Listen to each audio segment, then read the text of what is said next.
14장 17절, 18절, 19절 석절 말씀. 창세기 14장 17절, 18절, 19절 석절 말씀을 함께 한 목소리로 봉독하겠습니다.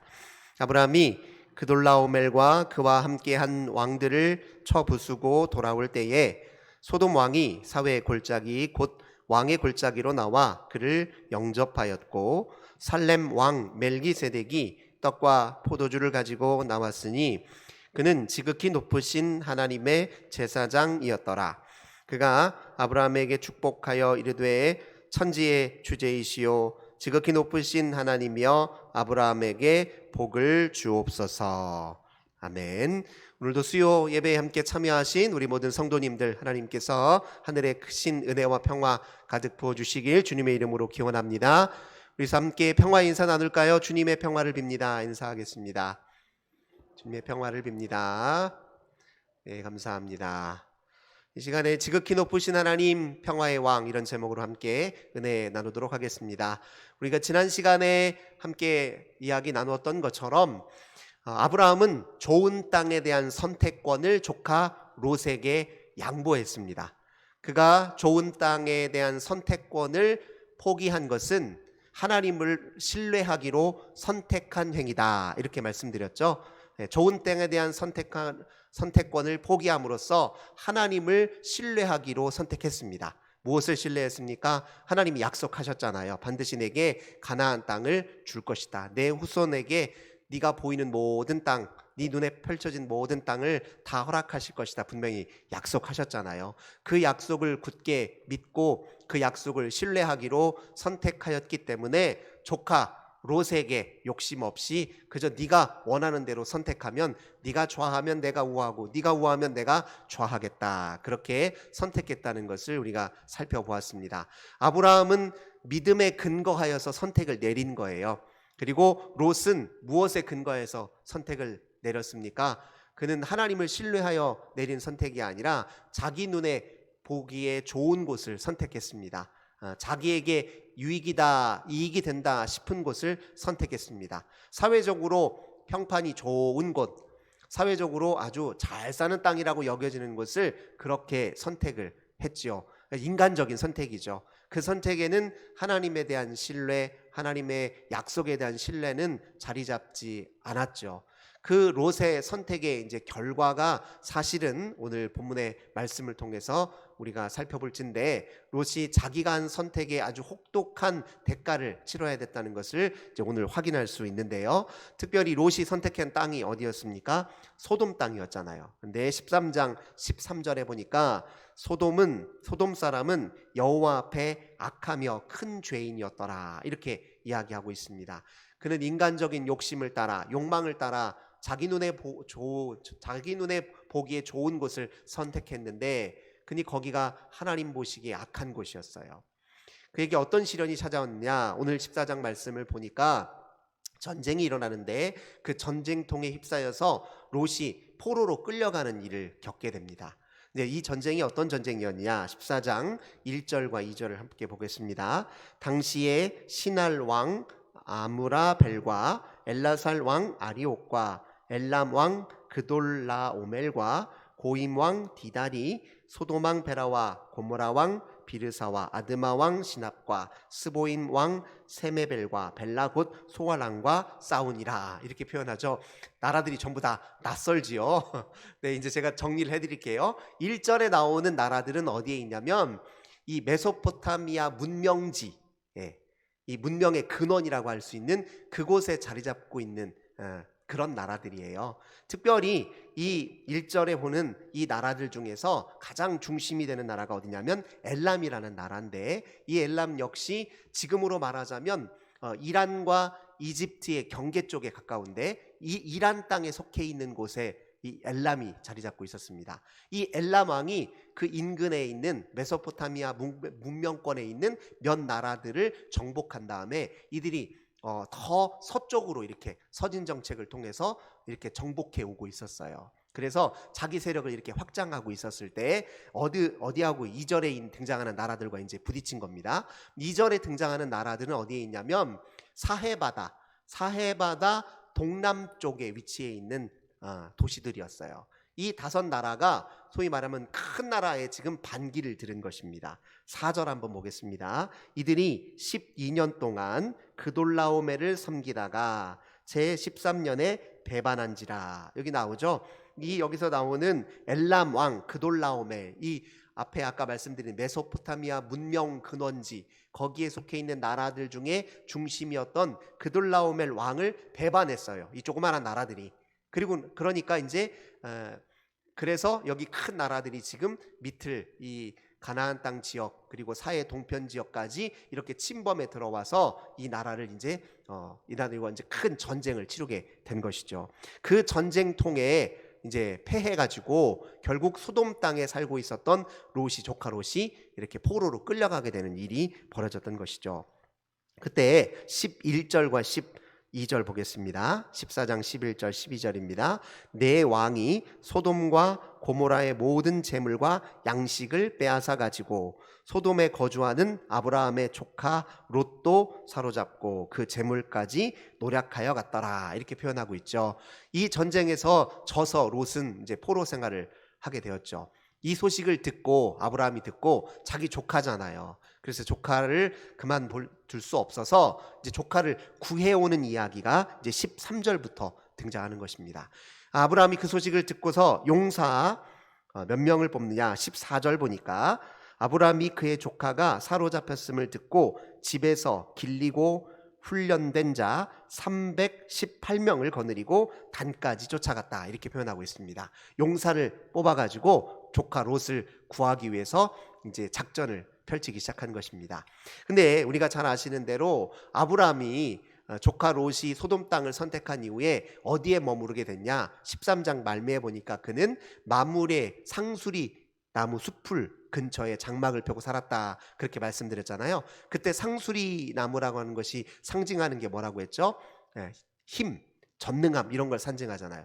즉 아브라함은 하나님의 임재의 그늘 아래서 주님의 보호 아래 거하여 주님과 함께 살았다, 그런 의미예요. 이 전쟁통해서 지금 이 전쟁을 통해서 아브라함의 용맹함이 이렇게 드러나 보이는데, 사실 이것은 아브라함의 용맹함이 아니라 아브라함을 뒤에서 응원하시고 지지하시고 보호하셨던 하나님의 힘이었죠. 그러니까 하나님의 힘과 능력에 힘입어서 아브라함이 담대하게 조카 롯을 구출하기 위해서 작전을 펼쳤던 것입니다. 그래서 어떻게 했습니까? 그 먼 곳에서 원정 나왔던 그 나라들, 엘람 왕을 필두로 해서 그 나라들을 진짜 무찔러서 조카 롯을 구해오게 됩니다. 이런 이야기 속에 담겨져 있는 여러 이제 의미가 있는데요. 당시에는요, 다신사회였잖아요. 다신사회. 그래서 자기 민족의 어느 민족의 신이 가장 강하느냐가 굉장히 중요한 이슈였습니다. 그러니 아브라함이 승리했다라고 하는 것은 단순히 아브라함의 승리를 말하는 게 아니에요. 아브라함이 믿고 섬기던 하나님이 다른 신들을 제압했다는 그런 의미이기도 합니다. 그러니까 누가 진짜 참 신이냐라는 물음 앞에 아브라함의 하나님이 온 나라들, 당시에 세계 곳곳에 있는 모든 다양한 나라들이 섬기고 있는 모든 신들 위에 가장 높은 신이다라는 것을 이걸 통해서 또 한번 확인시켜 준다, 그렇게 이해할 수 있을 것입니다. 그래서 전쟁에서 승리하고 돌아오는데 두 나라 왕이 지금 아브라함을 반갑게 맞이했습니다. 17절, 18절 오늘 읽은 말씀입니다. 한번 보겠습니다. 아브라함이 그들라오멜과 그와 함께한 왕들을 처부수고 돌아올 때에 소돔 왕이 사회 골짜기 곧 왕의 골짜기로 나와 그를 영접하였다. 첫 번째, 누가 아브라함을 반갑게 지금 영접했습니까? 소돔 왕이 아브라함을 영접했습니다. 그리고 또 한 명의 왕이 영접했는데 18절, 살렘 왕 멜기세덱이, 이 사람이 또 아브라함을 영접했어요. 그런데 이 두 왕의 영접을 받았을 때 이 두 왕 중에 아브라함이 반갑게 호의적으로 받아들이고 또 달가워했던 왕은 딱 한 왕이에요. 소돔 왕이 아니라 누구를 택했죠? 살렘 왕 멜기세덱을 택했습니다. 소돔 왕에 대해서는 이렇게 매정하게 매정하다 싶을 정도로 강하게 얘기해요. 소돔 왕이 아브라함에게 뭘 제안하냐면 21절 건너뛰겠습니다. 소돔 왕이 아브라함에게 이르되 사람은 내게 보내고 물품은 네가 가지라, 이렇게 말해요. 우리 소돔 사람들은 당신이 구해왔으니 다시 우리 소돔성에 살게 보내주시고, 당신이 저들 먼 곳에 원정 나왔던 그 나라들과 싸워서 빼앗은 전리품들은 당신이 다 가지시오, 이렇게 얘기를 합니다. 그때 아브라함이 뭐라고 하냐면 22절 23절입니다. 아브라함이 소돔 왕에게 이르되 천지의 주제이시오 지극히 높으신 하나님 여호와께 내가 손을 들어 맹세하노니 네 말이 내가 아브라함으로 치부하게 하였다 할까요? 내게 속한 것은 실 한 오락이나 들매 끈 한 가닥도 내가 가지지 아니하리라. 뭐라고 얘기해요? 전리품 하나도 당신 것 갖고 싶은 마음 1도 없습니다. 실오라기 하나도 당신 것 제가 취할 마음이 없습니다. 왜? 이유를 뭐라고 얘기합니까? 나중에 당신이 아브라함 나 때문에 부조하게 된 거야, 이렇게 당신이 공칠해야 할 거 아니냐. 나는 당신을 통해서는 재물 하나 얻고 싶은 마음 없다. 내 모든 풍요와 삶의 원천은 다 하나님께 있는데 내가 왜 하나님도 믿지 않는 당신의 물건을 내가 탐하겠느냐, 그럴 마음 전혀 없다라고 소돔 왕은 상당히 매정하게 이렇게 딱 끊어냅니다. 그리고 이와 이제 대비되어서 살렘 왕에 대해서는 매우 호의적으로 이제 받아들이는데요. 그게 18절 19절입니다. 살렘 왕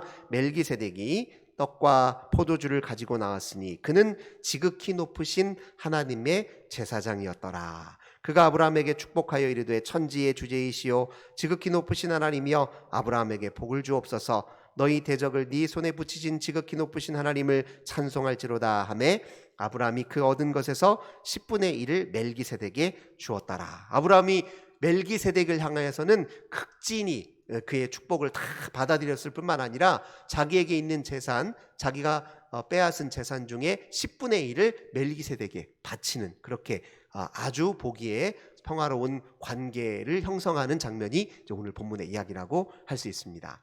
네, 오늘 멜기세덱이 지극히 높으신 하나님의 제사장이다, 이렇게 소개하고 있잖아요. 원래 지극히 높으신 하나님이라고 하는 이 칭호가 누구에게 부여된 칭호냐면 아브라함 당시에 가나안 지역의 신들 중에 최고 신에게 부여된 이름이 지극히 높으신 하나님이라는 칭호였습니다. 이게 무슨 소린가 하실 텐데요. 이게 원래 지금 히브리어로 하나님이라고 표기된 걸 엘이라고 하는데, 이 엘은 뭘 뜻하냐면 여러 다양한 신들 중에 한 신, 그런 뜻이에요. 그러니까 당시에는 다신사회라고 했잖아요. 이 다신사회 속에서 제일 중요한 이슈가 뭐냐? 누가 가장 강한 신이냐는 거예요. 누가 최고의 신이냐예요. 왜냐하면 신들이 너무 많으니까 그 중에 가장 강하고 큰 신이 누구인지를 늘 따질 거잖아요. 근데 가나안 지역에서 가장 큰 신으로 추앙받는 신에게 부여된 이름이 지극히 높으신 신이다. 그걸 이제 성경은 하나님으로 번역한 것입니다. 그런데 오늘 잘 보시면 이 지극히 높으신 하나님을 누구에게 부여하고 있냐면 아브라함의 하나님, 아브라함이 믿었던 하나님에게 그 칭호를 부여하고 있는 거예요. 멜기세덱이 가나안 신에게, 가나안의 최고 신에게 부여됐던 그 칭호를 아브라함이 믿는 하나님에게 그 칭호를 부여하고 있는 것입니다. 그러니까 지금 엘이라고 하는 단어가 하는 건 일반 명사로서의 신이에요. 그런데 이 하나님이 진짜 이 이름에 합당한 이름, 이 칭호를 받을 만한 진짜 참된 신은 누구냐? 바로 아브라함의 신 여호와라는 거예요. 성경에서는요, 하나님을 그냥 일반적으로 신이라고 지칭하지 않고 여호와 하나님이라고 지칭합니다. 정확하게 말하면 이 뜻이에요. 여호와가 참 하나님입니다, 이 뜻이에요. 우리가 이 뜻의 이름을 지니고 있는 사람이 엘리야 선지자죠. 엘리야 선지자. 우리가 잘 아시는 대로 엘리야가 북쪽 이스라엘의 우상 숭배가 한참 횡행했을 때, 그때 왕이 아합 왕이었는데, 아합 왕의 이방신을 섬기는 그 제사장들과 대결해서 승리했던 그 엘리야의 이름의 뜻이 뭐냐면 여호와가 하나님이다, 이런 뜻이에요. 그러니까 성경은요, 당시에 수많은 가나안 지역의 토착민들은 누가 제일 강한 신이냐가 자기들의 관심사였다면, 성경의 관심사는 어디에 있냐면 누가 진짜 신이냐, 누가 진짜 참신이냐, 이 질문을 던지고 있었어요. 근데 오늘 지극히 높으신 하나님이라고 그렇게 추앙받을 만한 그 이름에 합당한 참신이 누구냐? 바로 아브라함의 하나님, 여호와 하나님이다. 지금 이렇게 노래하고 있는 것이다. 본문을 그렇게 받아들여야 됩니다. 그래서 19절 한번 보겠습니다. 아브라함을 이제 축복하는데요. 이 지극히 높으신 하나님이 어떤 분이냐? 천지의 주제다. 이렇게 표현해요. 천지의 주제는 창조주 하나님을 뜻합니다. 창조주 하나님, 온 우주의 참 하나님이 지극히 높으신 하나님이라고 이름 붙일 만한 진짜 신이다, 이런 뜻이에요. 그 다음에 두 번째, 그 하나님의 이름으로 아브라함을 축복한 다음에 20절 보니까 너희 대적을 내 손에 붙이신 지극히 높으신 하나님, 이런 뜻이에요. 지극히 높으신 하나님이라고 이름 붙일 만한 참 하나님은 어떤 분이냐? 바로 아브라함을 건져주신 하나님, 아브라함을 지키신 하나님, 아브라함의 모든 길을 인도하신 하나님으로 이렇게 이야기합니다. 그러니까 성경에 등장하는 창조주 하나님, 구원자 하나님이 진짜 하나님이라는 거예요. 이스라엘에게 보여주신 하나님이 진짜 하나님이라는 겁니다. 그러니까 여기서 하나님이라는 단어를 자꾸 헷갈리시면 안 되는데, 하나님은 엘인데 그 엘은 엘 중에 엘, 참 엘은 누구냐? 여호와다라는 뜻이에요. 그런 의미가 여기에 담겨져 있습니다. 그래서 이 고백은 사실은 굉장히 중요한 의미를 지니고 있어요. 당시에 수많은 가나안 지역의 많은 사람들은 이 신 저 신 늘 자기들이 신지는 신들 중에서 누가 강한지 늘 서로 견주고 다투고 싸웠지만, 그러나 중요한 질문 하나가 빠졌다는 거예요. 그 하나님이 도대체 어떤 하나님이고 누가 진짜 참신이냐, 이 질문이 늘 빠졌다. 그런데 멜기세덱이 지금 그 이름에 합당한 이름을 여호와 하나님께 부여하고 있습니다. 이 멜기세덱이라고 하는 이름, 살레망이라는 이름이 또 왜 중요하냐면요, 우리가 창세기가 이게 언제, 이 책이 언제 주로 읽혔는지를 조금 이해하셔야 됩니다. 이 창세기가 언제 주로 읽혔느냐? 바벨론 포로로 끌려갔던 유대 백성들이요, 다시 본국으로 돌아와서 이스라엘을 재건하는 과정에서 아주 중요하게 읽혔던 책이 창세기예요. 그러니까 사실 아브라함이 살았던 당시에는 창세기라는 책은 있었을까요, 없었을까요? 없었어요. 책은 없었습니다. 네, 창조주 하나님에 대한 이야기와 경험은 있었죠. 창조주 하나님에 대한 이야기는 있었지만 창세기, 우리가 읽고 있는 창세기라는 책은 없었습니다. 이 책은 언제 쓰여졌냐면 바벨론 포로기 때 쓰여졌어요. 이 바벨론 포로기 때 문서화된 거예요. 근데 바벨론 포로로 끌려왔다가 돌아온 백성들이 다시 성도 짓고 그리고 성전도 짓고 할 때 그때 중요하게 읽었던 책이 창세기입니다. 근데 이 사람들이 창세기를 읽을 때 이 살렘 왕, 살렘이라는 단어를 보고 어디를 연상시켰을까요? 예루살렘을 연상시킵니다. 예루살렘. 바벨론에게 멸망해서 다 회파됐던 그 예루살렘. 그 예루살렘을 다시 재건하는 과정 중에 있었잖아요. 근데 알고 보니까 이 살렘 왕이 아브라함을 축복했다는 거예요. 이 예루살렘이라고 하는 것은, 이 지역은 정통성을 지니고 있는 곳이구나. 우리가 왜 예루살렘을 건설하고 이곳을 중심으로 다시 우리 이스라엘을 재건하는 것이 왜 그렇게 중요한지를 이 말씀을 통해서 또 한번 확인하는 것입니다. 동시에 이 살렘 왕의 이름 멜기세덱을 읽을 때는 누구를 떠올렸냐면 다윗 시대의 제사장이었던 사독 제사장을 연상시켰을 거예요. 돌아온 유대 백성들이 제일 급하게 생각했던 건 무엇이냐면 우리 이스라엘의 정체성을 어디에다 둘 것이냐, 이 문제가 컸어요. 근데 그 무엇보다도 우리는 하나님을 예배하는 백성이다 라는 그런 의식을 가져야 됐거든요. 근데 이 가만히 보니까 자기들의 민족의 조상이었던 아브라함을 축복한 사람이 누구예요? 살레망 멜기세덱 제사장이라는 거예요. 하나님의 제사장이 아브라함을 축복했다는 이야기가 자기들에게는 큰 힘이 됐어요. 그렇지, 우리가 하나님을 예배하는 백성답게 지금 예배 공동체를 세우는데 힘써야 될 이유가 바로 여기에 있지. 이 말씀을 통해서 그렇게 읽고 해석했고 받아들였다는 것입니다. 이 말씀을 이제 히브리서 기자는 어떻게 이해합니까? 히브리서 우리가 7장 한번 말씀 잠깐 보시겠습니다.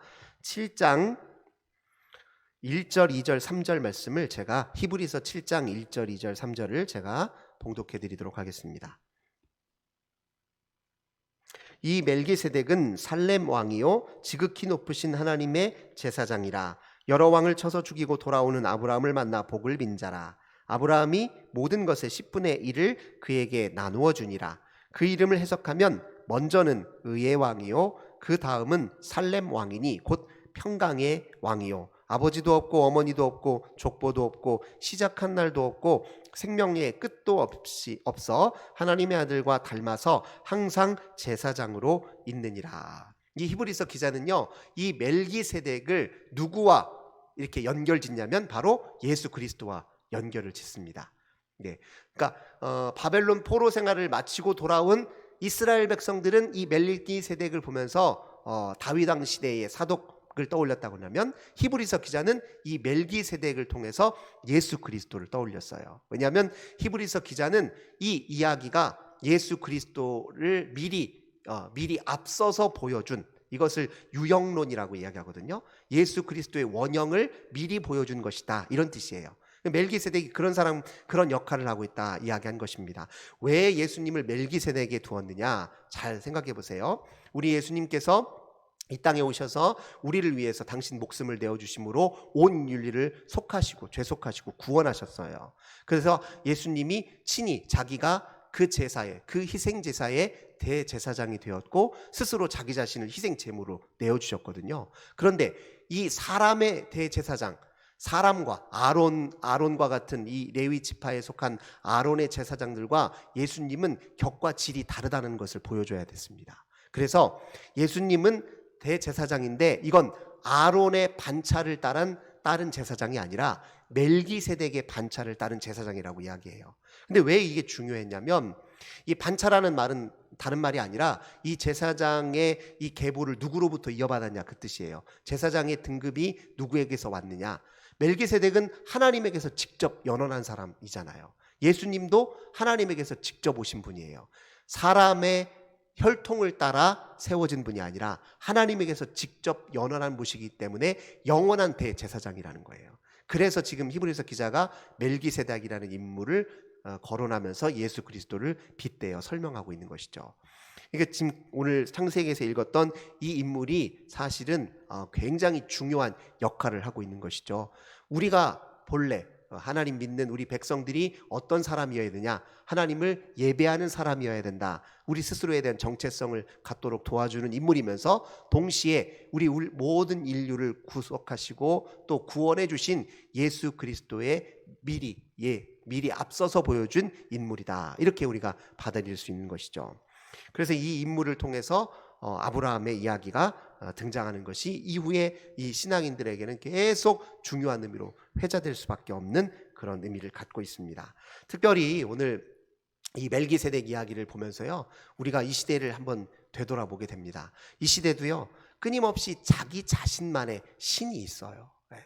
신이라고 하는 것은 뭘로 또 정의할 수 있냐면, 유한한 것을 절대화시키는 것을 다 신이라고 할 수 있습니다. 사실은 잠깐이면 사라져버릴 것지만 마치 그것 없으면 안 되는 것인 양 목을 메고 내가 전심을 기울여서 마음을 다 뺏겨버린 대상, 유한한 것이지만 마치 영원한 것이고 절대적인 것인 양 취급하는 모든 것은 다 신이라고 이야기할 수 있습니다. 그래서 이 신들을 다른 말로 우상이라고도 하는 거죠. 이 시대의 가장 큰 우상 중의 우상은 돈신이잖아요. 돈신. 그것도 일종의 신이라고 이야기할 수 있습니다. 그게 신뿐만이 아니죠. 내가 신처럼 떠받들고 있는 모든 게 다 신이에요. 그 중에 가장 값지고 좋은 것이 무엇인지, 그 중에 누가 최고를 차지할 것인지 이 세상도 똑같이 경쟁하고 살고 있거든요. 그러니까 사람들의 관심은 딱 하나예요. 누가 최고를 얻을 것인가, 누가 가장 최고의 자리에 오를 것인가, 늘 이 관심이었거든요. 그런데 멜기세덱이 뭐라고 합니까? 그 지극히 높으신 하나님, 최고로 이야기할 마땅한 칭호를 부여할 분은 딱 한 분이라는 거예요. 누구라고요? 여호와 하나님이시라는 거예요. 여호와 하나님, 창조주 하나님, 우리를 구속하신 하나님, 예수 그리스도로 오신 하나님이 바로 그 하나님이다. 그런 지금 선언을 이곳에 담고 있는 것입니다. 그러니까 오늘 이 시대에 우리가 하나님을 믿는다고 하는 것은요, 굉장히 중요한 사명을 지니고 있습니다. 가짜 신들의 정체를 밝히는 일이면서 동시에 참신을 증언하는 일이기도 합니다. 하나님을 예배하는 사람들에게 그렇게 중요한 역할이 부여되어 있다는 것이죠.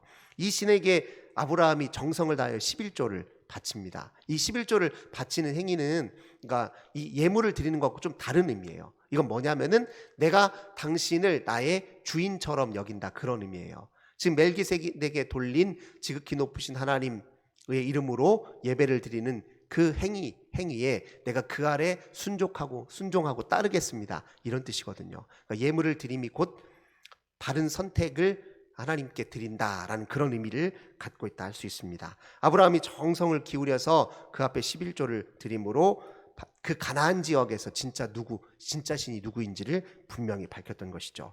이 이후에 모든 성경의 역사가 사실은 다 이 한마디로 귀결될 수 있어요. 누가 진짜 하나님이냐, 누가 진짜 참신이냐. 이 문제로 이후에 이스라엘 역사 속에 그것이 끊임없이 이제 그걸 드러내고 밝히기 위해서 이스라엘과 이방인들 사이에 그런 지난한 갈등과 투쟁의 역사가 이어지는 것입니다. 그러니까 하나님이 진짜 하나님이다, 여호와가 진짜 하나님이다, 이 말이 굉장히 중요하다는 거죠. 그 다음에 이 여호와라고 하는 말이라고 하는 건 어디서 온 거냐면, 사실은 이 여호와라고 하는 이 표기, 원래 이걸 표기로 할 때 네 개의 히브리어 자음으로 이루어진 글자인데요, 이건 어디에서 온 거냐면 출애굽기 2장에 보면 모세가 하나님, 제가 이스라엘 백성들에게 당신을 누구라고 소개해야 됩니까?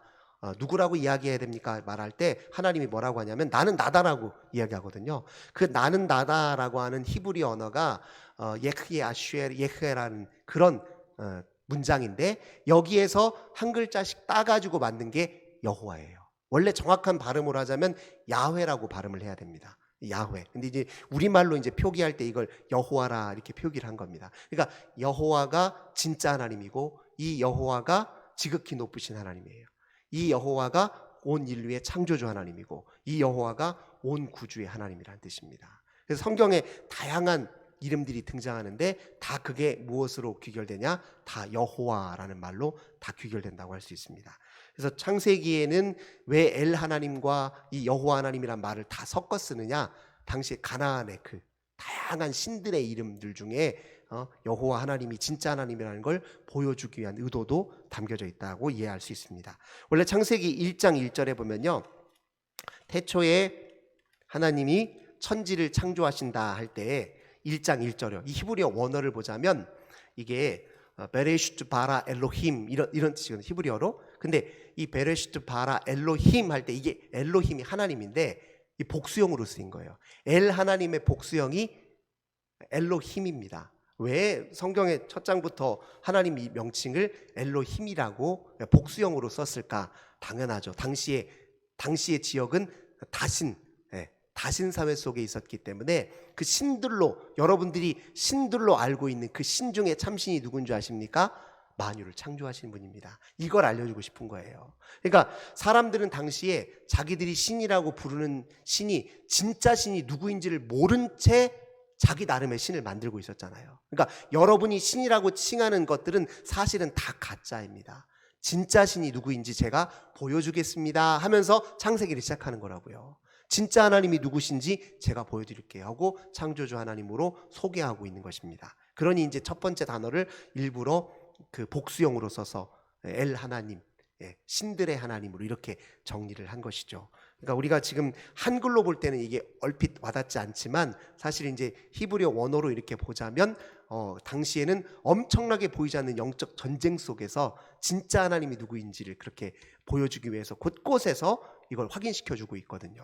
오늘 우리도 마찬가지입니다. 그러니까 흔히 이제 우리 신앙인들이 자주 쓰는 표현이 영적 전쟁이라는 말을 쓰잖아요. 이 영적 전쟁이라는 말이 다른 말이 아닙니다. 진짜 하나님을 향한 그 탐구와 하나님이 누구이신가에 끊임없는 진지한 물음과 탐구와 하나님을 찾아가는 여정, 이것이 우리 인생에서 가장 우선적이고 중요한 과제다라는 것을 영적 전쟁이라는 말이 표현하고 있습니다. 이건 뭐 사단과 싸워라 이런 차원의 문제가 아니에요. 어둠의 권속들과 싸우는 것도 중요하죠. 하지만 진짜 하나님이 누구신지를 바르게 분별하는 일이 더 중요합니다. 전쟁의 핵심은 분별에 있습니다.